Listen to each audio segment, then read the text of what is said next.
feel like this gets into the subject of what what was the white experience of Montgomery and how did white people react?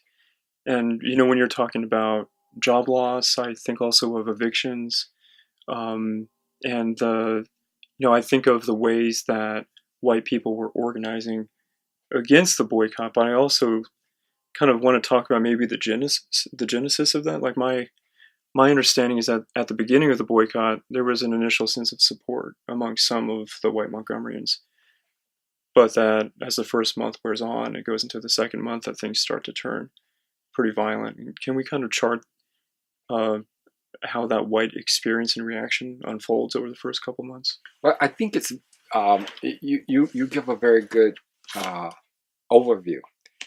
And my thought about it is that as things intensify and as it becomes clear that this is going to be a long-term action, then a lot of white people see their self-interests at stake, and that turns a fair number of them against it.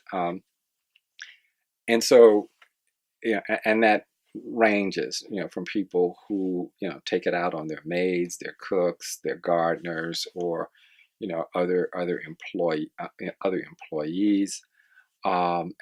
to all kinds of more violent and oftentimes unknown kinds of things that people are doing.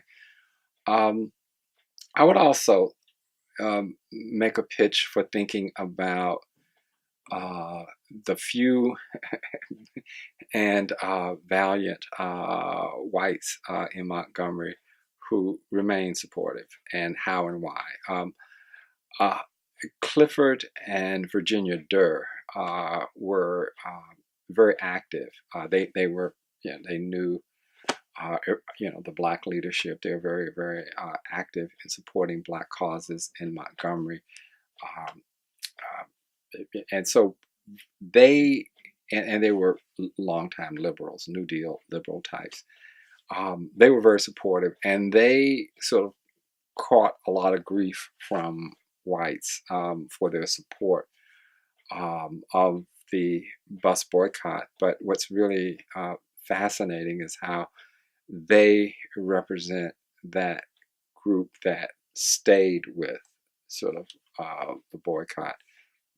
And so to me, it's not just a matter of how a lot of whites, perhaps most, sort of saw their self-interest, being undermined, by the Black boycott. But there were people like Clifford and Virginia Durr who understood that, there were bigger stakes here, and they remained very, very supportive. When white people did try to stand up for the boycott, or when they expressed support for the boycott, were there any certain ways, like what kinds of social pressures came to bear down on those potential white allies? Well, I think it's what one can anticipate. It social ostracism sort of is huge. Being you're no longer invited to the dinner parties. This sort of, if you're a lawyer, this, you thought you had this case, it didn't come to you, it went to someone else. There are all kinds of ways in which, especially Clifford Durr was a lawyer, and so you could see sort of like there's a backlash, social as well as economic backlash against them, and then the social ostracism was another huge thing.